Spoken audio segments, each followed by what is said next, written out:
I just need to check whether our esteemed panelist and Mr. Moderator is here or not. I would request our moderator, Mr. Raunak Singhvi, Primus Partners Speakers. Mr. C.V. Rao, Chief Technology Officer, Annapurna Studios. Do we have him here? Mr. C.V. Rao? In that case, I would request Mr. Ramesh Raskar, Professor, MIT.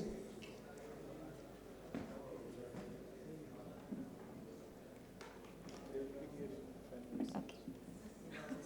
And Mr. Yashmit Kedia, COO and Chief of Staff, ChimeraVC.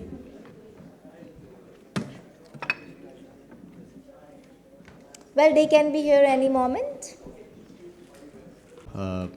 And Government of Rajasthan has taken multiple initiatives in terms of AI. We have a dedicated AVGC XR policy. We are soon coming up with our own artificial intelligence policy as well.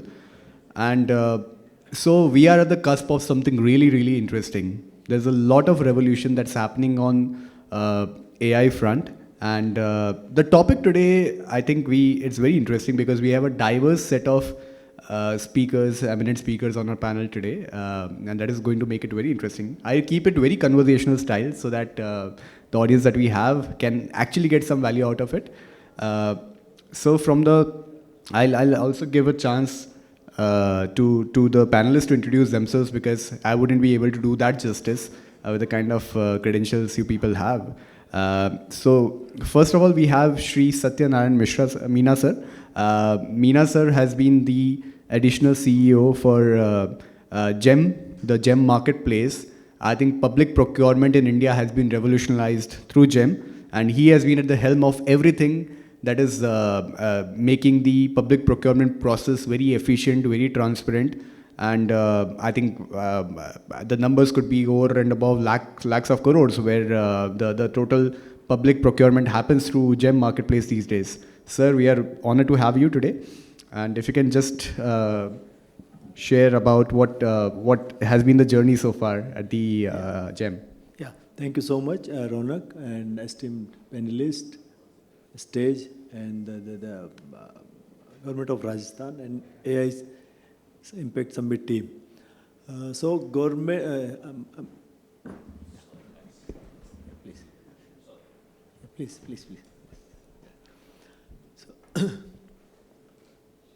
So government e-marketplace, you might have heard about it. This is one of the unique initiative by Government of India in 2016-17 under the visionary leadership of Honorable Prime Minister, Shri Narayan Modi sir.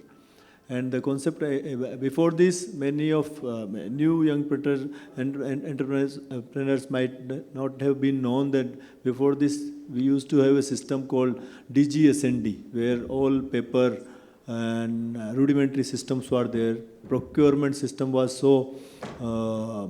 was not so organized because it was centralized and there was so many issues, information was not flowed uniformly, and then so many cartelization, buyer, sellers, collisions were there, information integration of various portals, price, sanity, geography constraints. There are so many issues were there. So this concept of government e-marketplace, a centralized place for all government buying, especially it was initiated for goods and services for central line ministries, and slowly now it has been central line ministries, PSUs, and now state governments are also adopting the same. And I can tell last year's figure, financial year 24-25 was 5.43 trillion, 5.5 lakh crore, 7.2 million orders, 72 lakh orders we were able to place on the same order.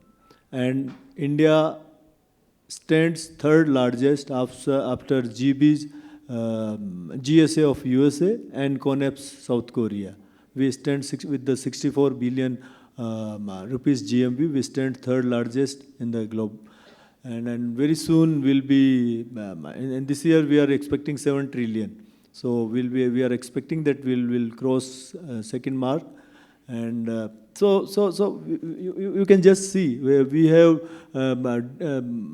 approximately 11,000 categories of products are listed, approximately 346 services, various services are available on this product, and all segments are taking participation from each and every corner.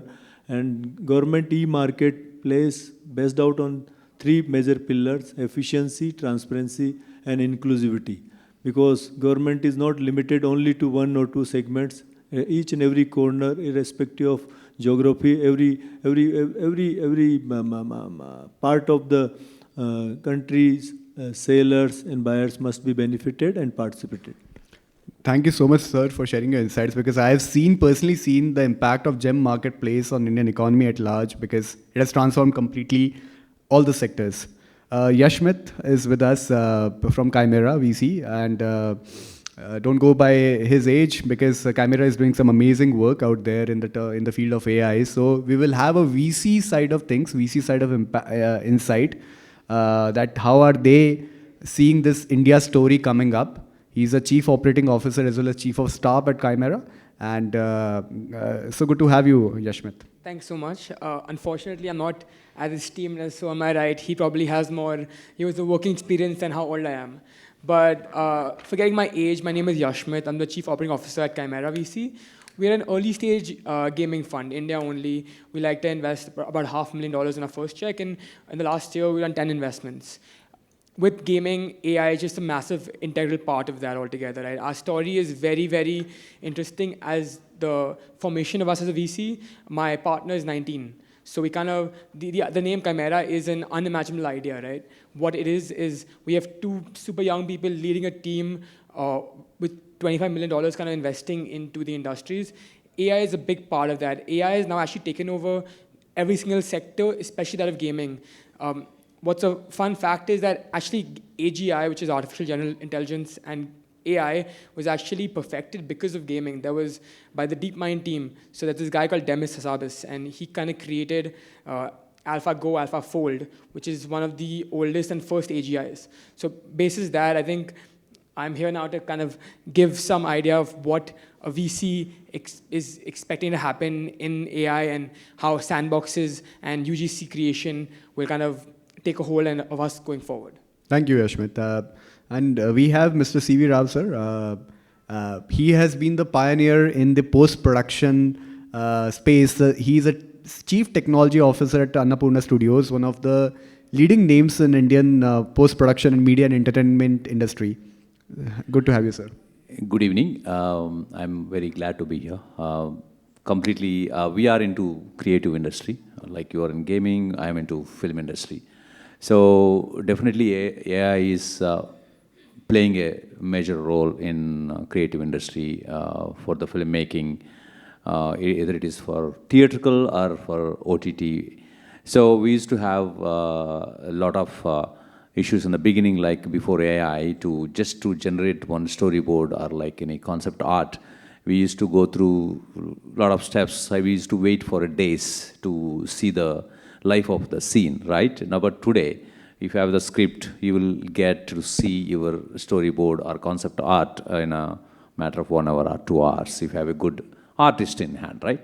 So artist also is very important, because the prompting engineers are going to play a major role in creative industry, because they should know how to prompt it, you know.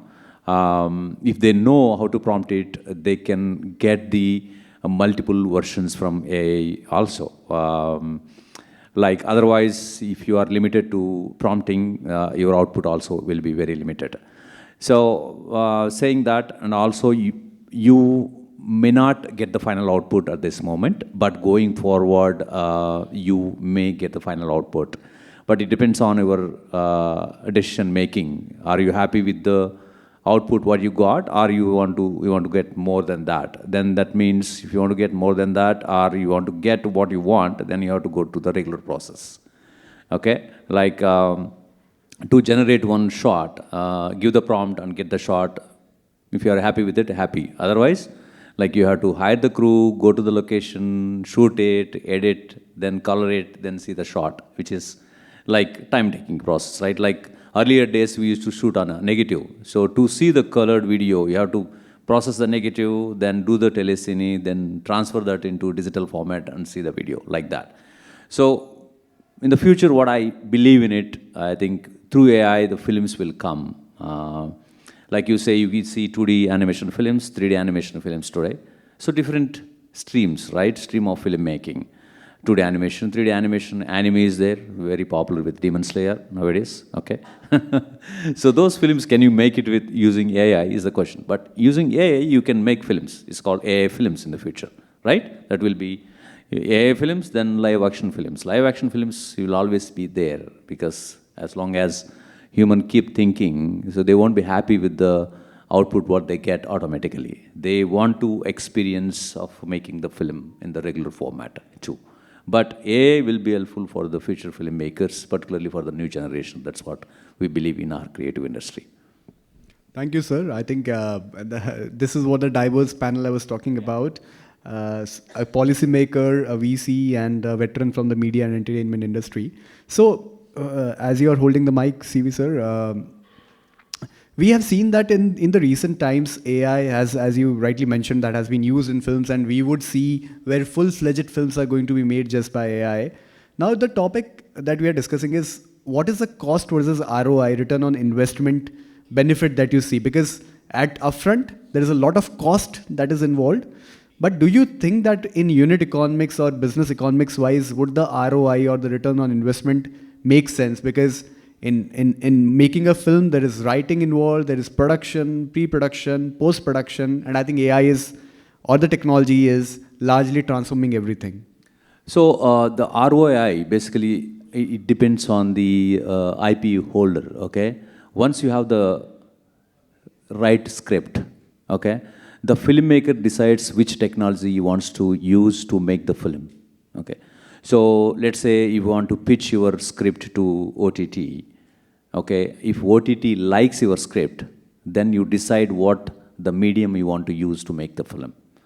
So you may use a 2D or 3D or AI or live action film. So maybe you will be in a position to say the platform who is going to buy your content. You'll be in a position to say that I am going to use only AI to make my film. That will be cheaper than making an action film.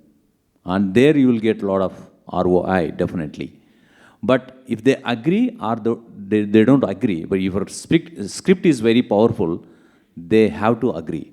So ultimately, it boils down to the content. What kind of content you have, whether your content is strong or not. But using the latest technologies with AI, definitely the kind of investment will be minimal comparing with making live action films, going onto the locations with a lot of crew. So yeah, that's how Sure. it will act in the future. Sure. Yashmit, since you have been evaluating startups day in and day out, and I think every other pitch you might be finding has a mention of AI, artificial intelligence these days. As a capital expenditure, because a lot of VCs shy away from the idea that if it's a CapEx heavy business, they are certainly not VC backable or a venture capital backable business. Now, how do you see that? Like, if a startup or a new age entrepreneur has invested so much into the artificial intelligence or technology part, do you feel that probably this might be a very difficult business to invest?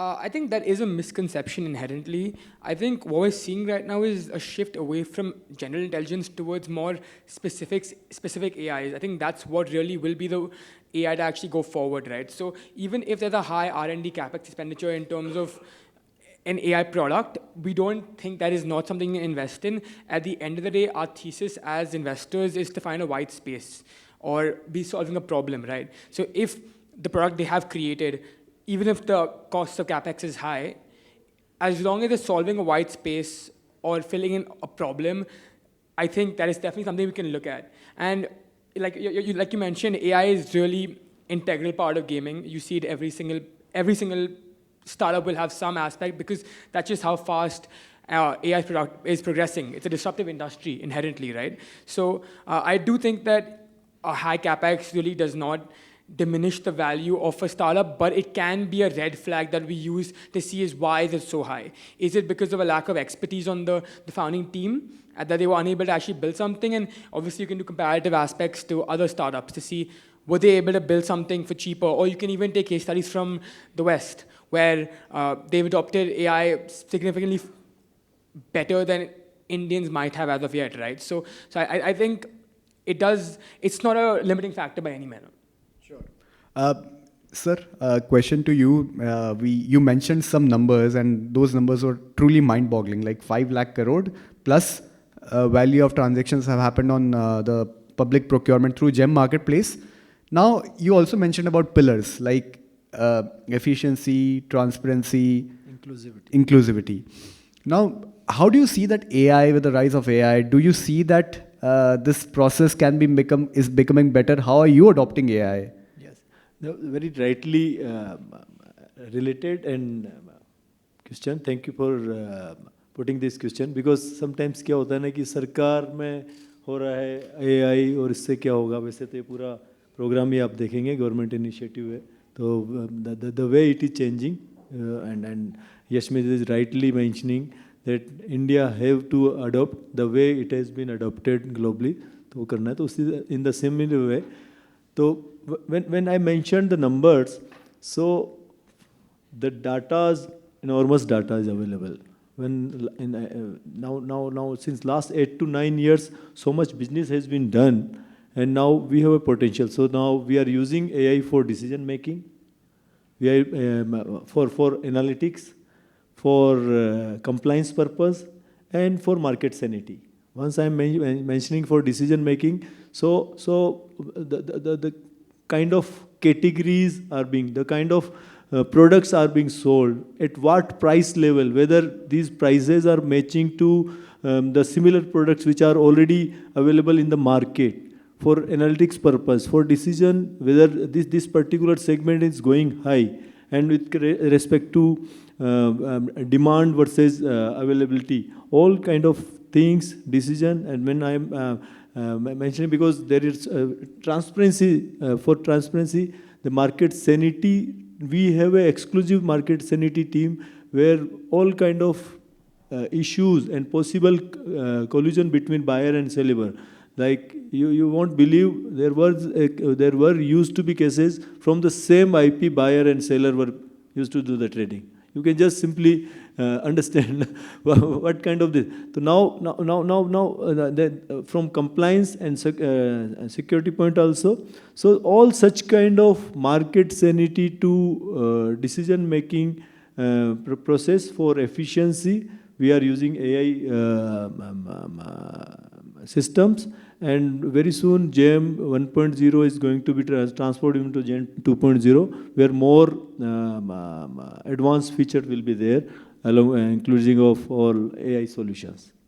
Sir, आप GeM 1.0 से GeM 2.0 की बात कर रहे हैं, और बहुत relevant question है कि AI सॉवरेंटी, डेटा सॉवरेंटी की बहुत बातें होती है कि डेटा हमारा डेटा है या मॉडल्स हमारे होने चाहिए, या डेटा हमारे यहाँ स्टोर होना चाहिए. So GEM के पास, I think the kind of data storage and everything. What are your views as a policy maker on AI sovereignty, sir? बिल्कुल, data sovereignty with respect to compliance, as मैंने बोला, जैसे आपको बोला, with respect to GFR compliances, because once government की जब भी कोई भी buying होती है तो general financial rules हैं जो कि government of India ने होते हैं, तो हमें उनको compliance करना होता है. Then personal information of all the datas.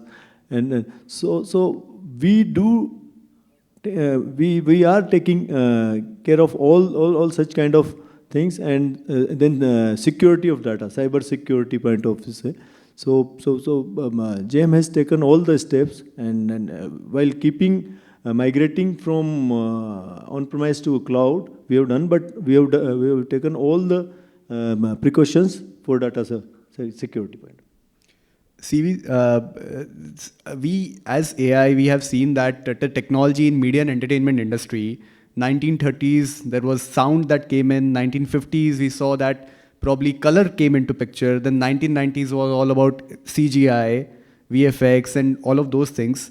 This is a time when AI is actually coming. And how do you see that the storytelling will change with the new wave of AI that's coming? What is looking different this time? Definitely, there is a lot of help using AI tools for the filmmakers.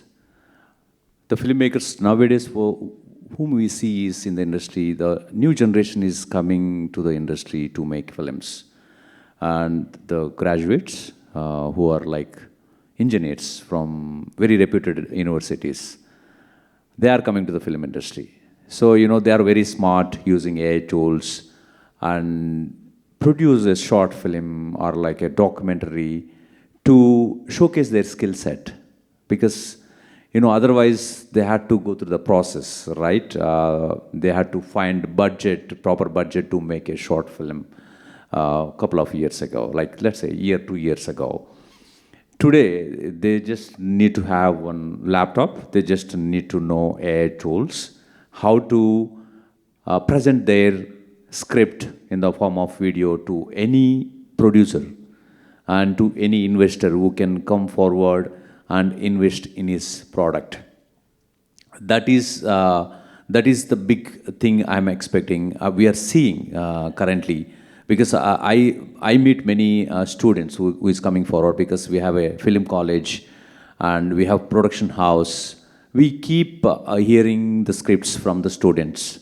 They come up with the proper pitch deck in the video format, and because they make like 4 or 5 minutes video, and they're showing us like, so this is the concept I have, this is the mood board, this is the flow I'm planning to present it, with the music, with the dialogue, and with the videos, with action they are coming. So that means it is a big help for the new generation. Also for the visual effects industry, what we are doing is actually, so to do the background extensions, we still use a lot of matte painting work, because we do in Photoshop and we have to develop in 4K, 6K, 8K, and which takes a lot of time. But with AI, it is really helping us to generate matte paints very quickly. And we don't worry too much about it with the quality of the image also, because it sits in the background, not in the foreground. If it is in the foreground, it has to be, the quality of the image has to be really good. Since it is in the background, because anyway we keep that as a depth of focus, it will be an out focus. So for even matte paint generation, it is really helping. Sometimes we are also creating the videos, full videos, because AI is very good to create night effect videos, because sometimes the clients ask for a temple shot, which we are working on the film. We shot one complete scene in the temple, all meets close, but we have to show that we have to have the one establishment shot. The temple is within the like center of the sea, the temple.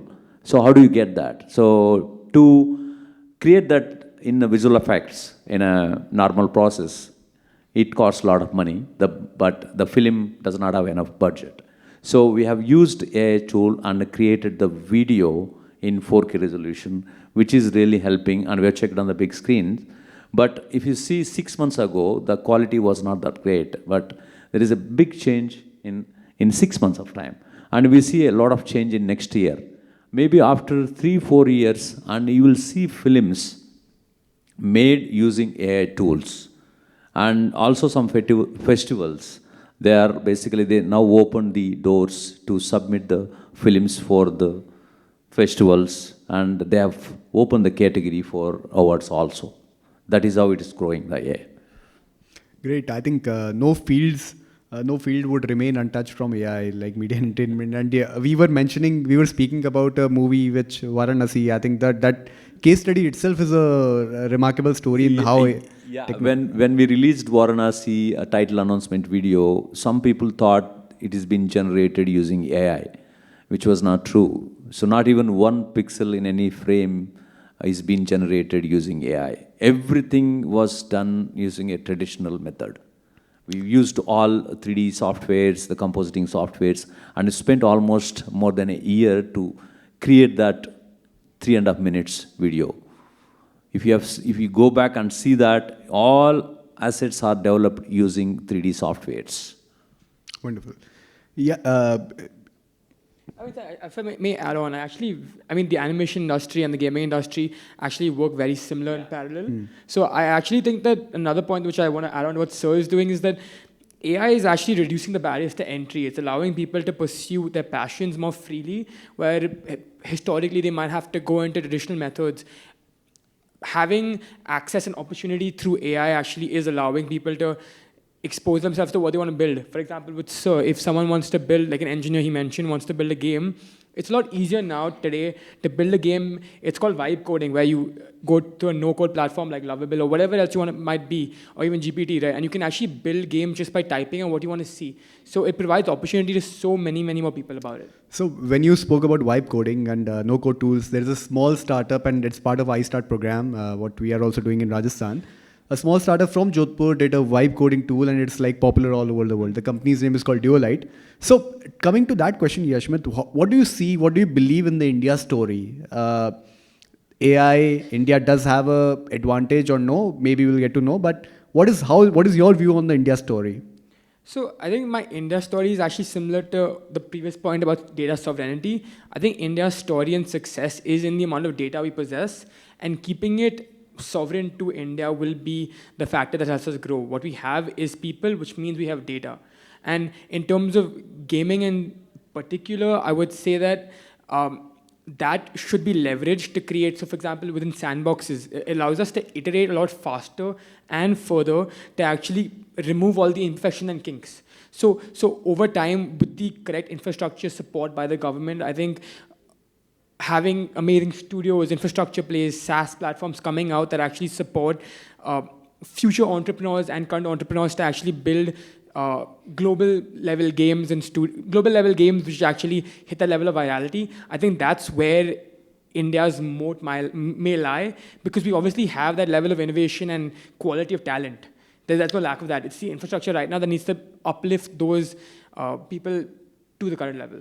So, of course, investing in infrastructure, but more than that, investing in people and upskilling people, especially in the tier 2 and tier 3 cities, would be a game changer for India in this century. Sir, इतने startups की हम बात करते हैं, and we have seen that किस तरह से AI revolution को startups use कर सकते हैं, चाहे public procurement की बात हो. Startups की एक शिकायत रहती है कि शायद public procurement इतना easily नहीं मिल पाता है या नहीं हो पाता है. What are your thoughts, sir? ये कैसे change हो सकता है? Yes. नहीं, बिल्कुल आपका कहना सही है. और जेम, क्योंकि हमने अभी जस्ट बात करी AI की बात करी, स्टार्टअप की एज ए यंग एंटरप्रेन्योर्स, तो इसी के लिए, इसी को इनक्रेज करने के लिए यंग एंटरप्रेन्योर्स एंड स्टार्टअप के लिए जेम में एक एक्सक्लूसिव गेटवे है, GeM startup runway. I just want to let you know everyone that till date approximately 35,000 startup they have already registered. Approximately 50,000 crores business has already been done, and more than 5 lakhs order has been issued to these startup. And you don't need to do anything extra. The process is very simple, and the startup who has already registered under DPIIT under various 13 segments, if they are registered under DPIIT, they can directly onboard on GEM platform on Startup Runway program, and their unique product and services can be categorized, catalog can be uploaded, and various government, central government and state governments, as a buyer, they can take a products from those unique products and their specified services also. The market, I have already shown I already talked about the possible marketplace. So with respect to open market, I am also suggesting those young entrepreneurs, they must try and get use of this opportunity on public platform process. And those who are present here, our team James booth is already available, and people can go and meet with our teams. They will definitely help us out, and they can also reach out to us. Thank you, sir. Thank you, Yashmit. Thank you, CV, for sharing your insights. We had a diverse set of panels. Are there any other questions? Are there any questions from the audience?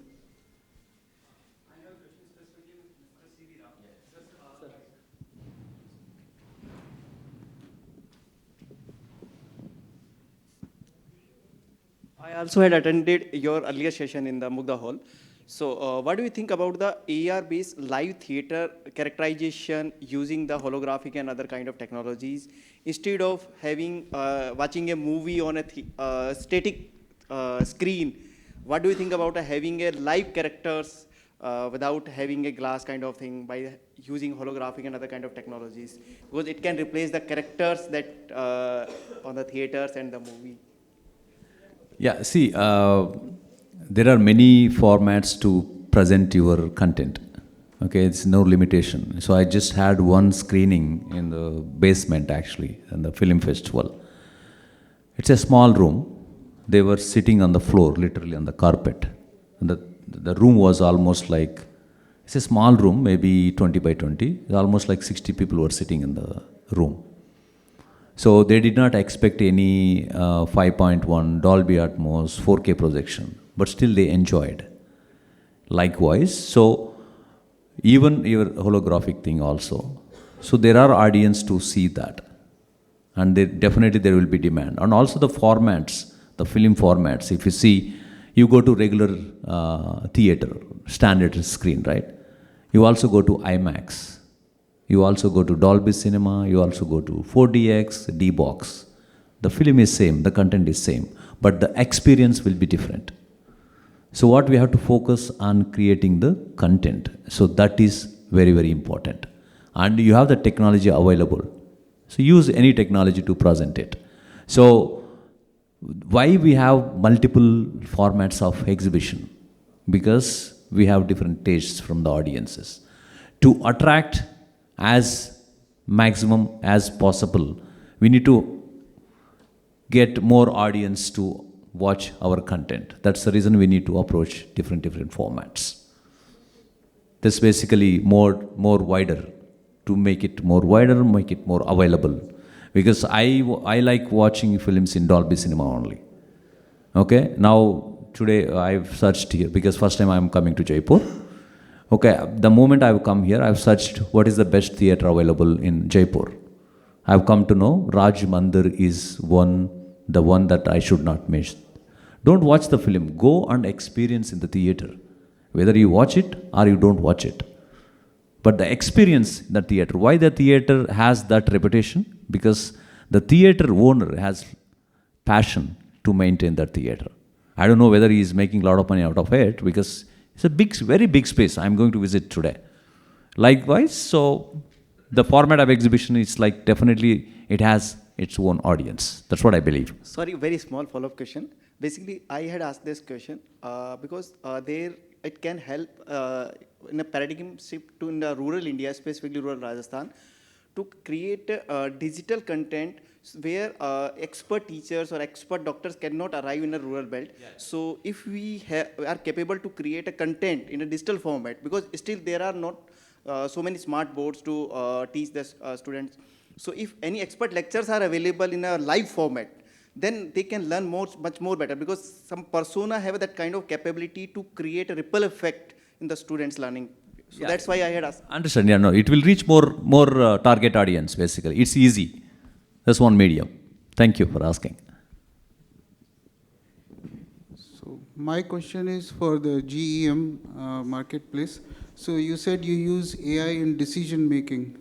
So I was just wondering, like in terms of financial capability or project execution, or whether they are having parallel orders with other companies, or I mean, to what extent do you go with a vendor? Like suppose in the normal tender process, you won't know whether the supplier is already busy with other work orders, but with AI, maybe you can find out that he has received other orders from other companies, but he doesn't have the capacity to deliver.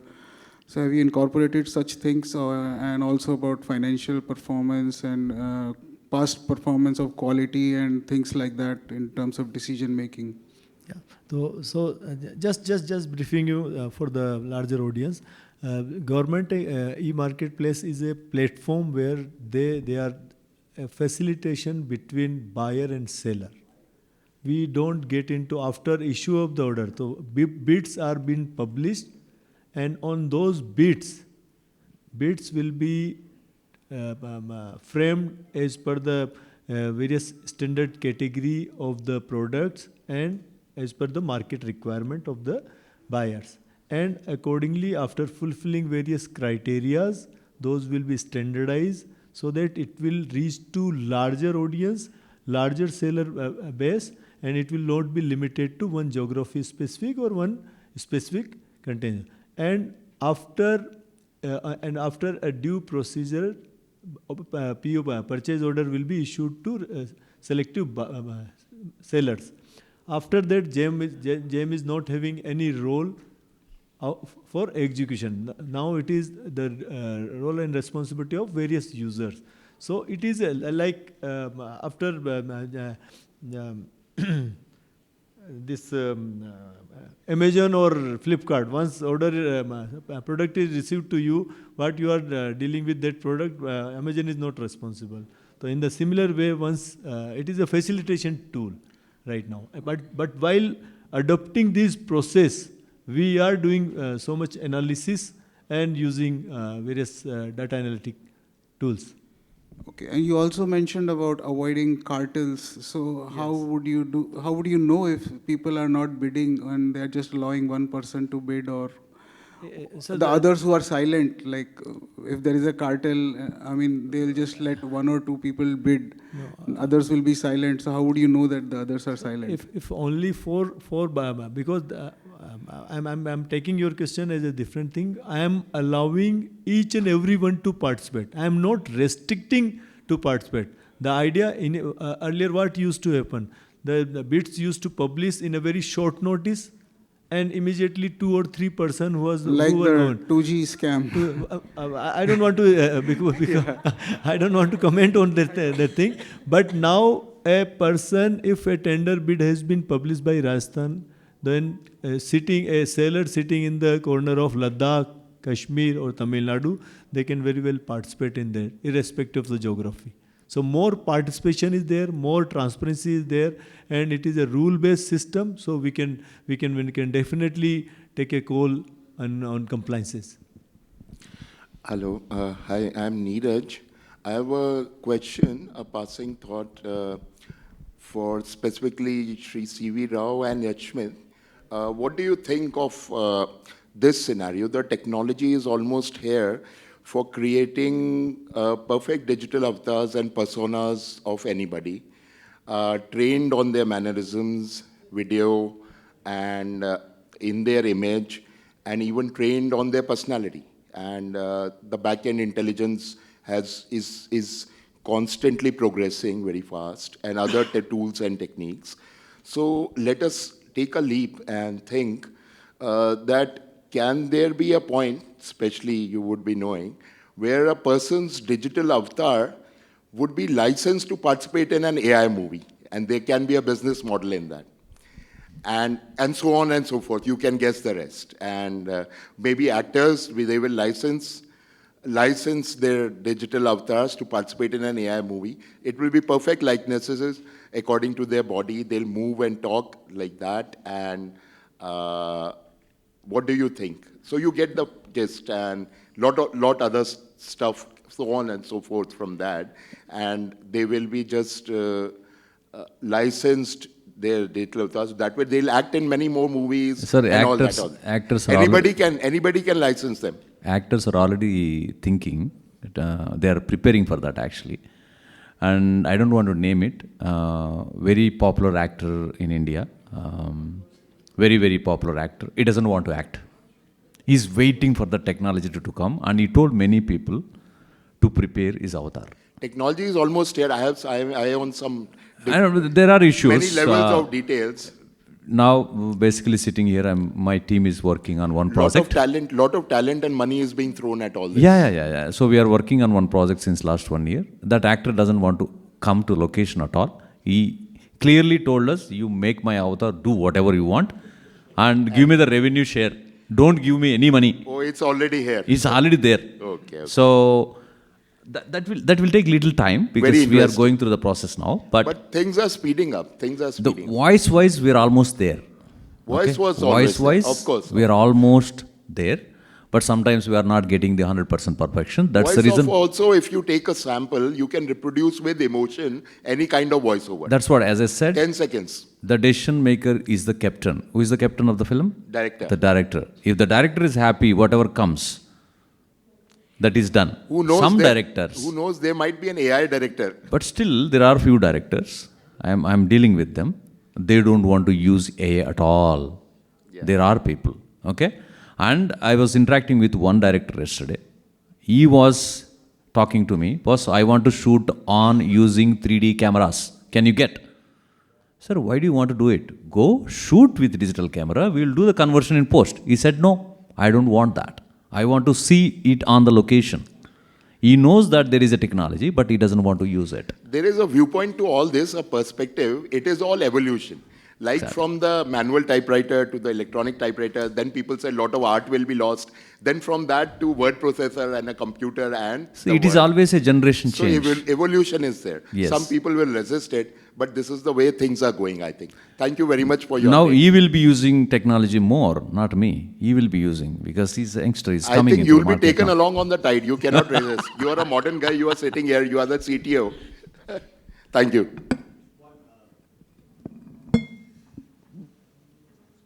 Hi. So I think it's an amazing panel, very diverse and very good moderator. So thank you for that. We have been few lucky people to observe this. I wrote many questions for all because I was noting down the discussions. My first question is the smallest one. So with Yashmita. Yashmit. So currently in the gaming, like I see a lot of ads where they are capitalizing on people's real life. Like in the sense, people are involved in dating a bit too much. So gaming is mostly based on like it's basically an addictive product, primarily, mostly, right? I don't think I'd agree with that outright because it very much does depend on the person. And I'm not even sure what you mean by it depends on someone's real life. There No, are like games like that. There aren't games like that. There are games which are like chatbot kind of games, but there are also more traditional games like shooting games or sports games. So if you could clarify. Yeah, so addictive, I'm not even in a bad sense. But even gym going is addictive for some. The question is basically. I just want to add one point here. Yeah. See, the technology is always there, so it depends on who is using it. Okay, it definitely very subjective. So if I have a crime thriller story, I look for it. If I have adult content, I look for it. If I have a very sensible story, I look for it. So when the technology is available, the way basically the creative person sees it, it depends on it. So I agree with that. However, like with the retention, with the ROI, it's better if it's, I think, addictive. My question related to that is that when we try to design gaming for good, so in some cases, like if it's a corporate with like 1,000 people, 5,000 people, and we kind of want to gamify the working itself. In some ways, sales incentive is that. I have tried to do that. I mean, in my mind, it should be like every morning I should be so excited, oh, I'm going to work. And generally, people are like fed up. So are you seeing that kind of games in your portfolio, in your people you have invested in? So you raise a very valid question, actually, which I think I've understood now. Gaming for good, obviously good is subjective, but what you're saying is you want to gamify certain aspects which can be more tedious and make it a more enjoyable experience, right? So I was talking to someone at the event yesterday. He works in brick and mortar goods. He wants to actually upskill and gamify the learnings of the brick and mortar. Imagine HVAC kind of stuff, right? He wants to kind of gamify that entire process. The hindrance in my head is simply that inherently that becomes like work. A person plays a game because they want to de-stress. If a person feels that HVAC stuff isn't de-stressing, they'll play it because they want to play it, right? So in our portfolio, definitely not. That's not really what we're looking for because it doesn't solve a white space for us. If it did solve a white space, we would be interested in actually talking to them. But we look for more edutech and gaming. Edutech is a pretty tough industry to crack. It's usually losing business, and it is more of a social enterprise than anything else with students in schools when you have those games they play, right? So I also don't personally believe it's VC investable. Obviously, I could be wrong. If something new innovative comes up, I'll happily take my words back and invest in the company if it makes me money.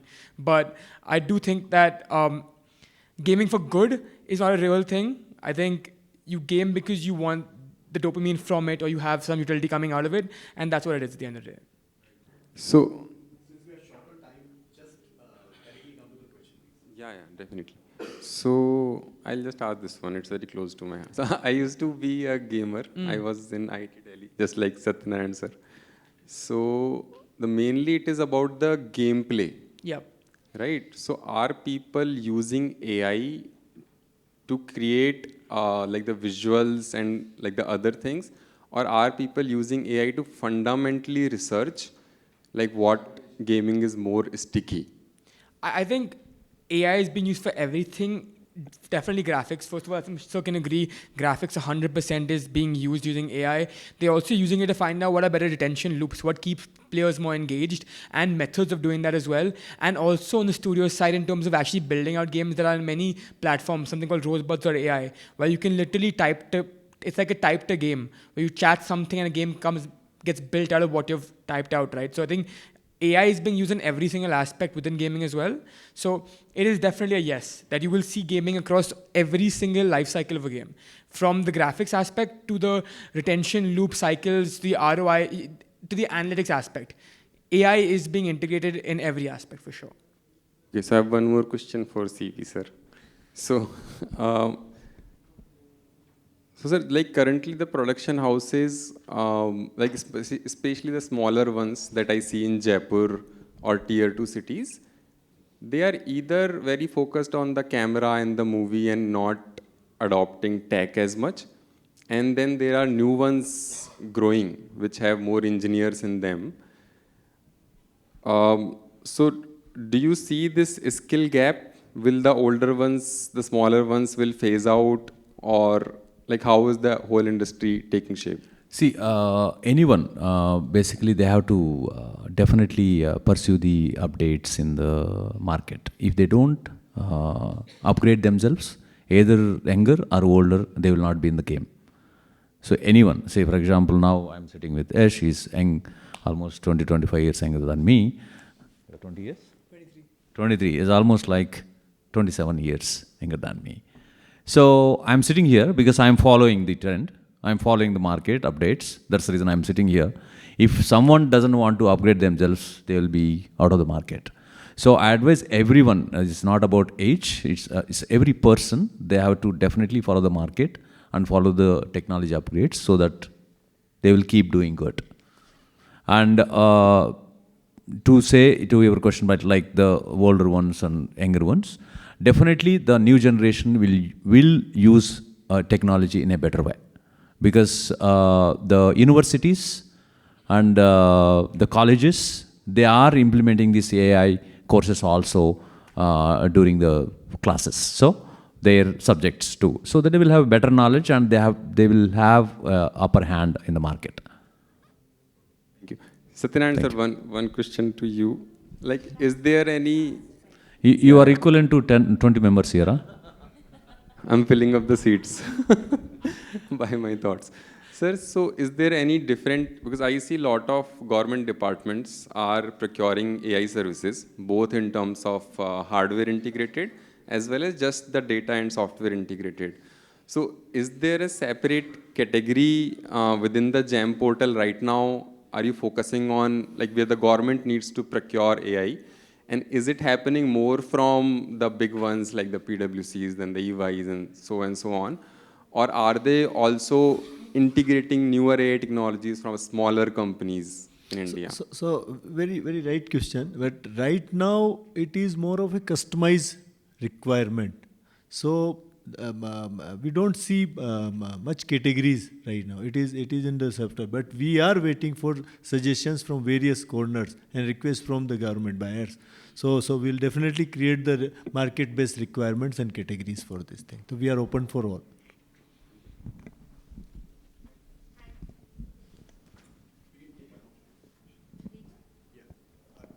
One question.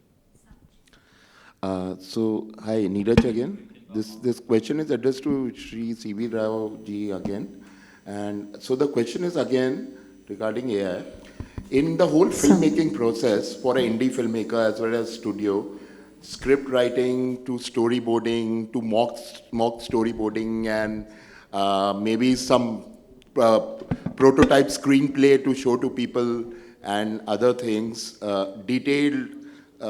detailed motion study and all that, and to final shoot. In the whole process, how much would you say AI has impacted and automated? New tools are coming out every month, I think now, and as in every other sphere. So what would you say? My guess would be like 50%. The pre-production stage, it is helping a lot. Almost like I can say the storyboard, the concept art. Yeah, how good are they? How good are they? Almost like 70% it is occupied in the pre-production. 70% is done. Okay. 70% is done. That's 30% only couple of directors, they are very particular. I want the sketch this way. I want my character look this way. So the AI is very helpful in the pre-production stage, only for the storyboarding, concept art and mood boards. Pre-production, there are many things, okay? Don't take that wise. So better quality, more throughput is the result with people being available, having more bandwidth to focus on strategic issues, higher level issues like that? Yes, correct. And post-production, how much? Post-production, I can say 10%, not more than that. It's good. Because We'll go there. we are not able to get the best quality picture. That's the challenge we have. Maybe going forward, we'll get there. Thank you. Thank you very much. Thank you to the lovely audience for making the session interactive and interesting. And I just hope we are not making AI anchors in future. I'll keep my fingers crossed on it. I would request Puneetji Jain, Deputy Director, DOIT, Shri Satya Narayan, Meena, Additional CEO, GEM.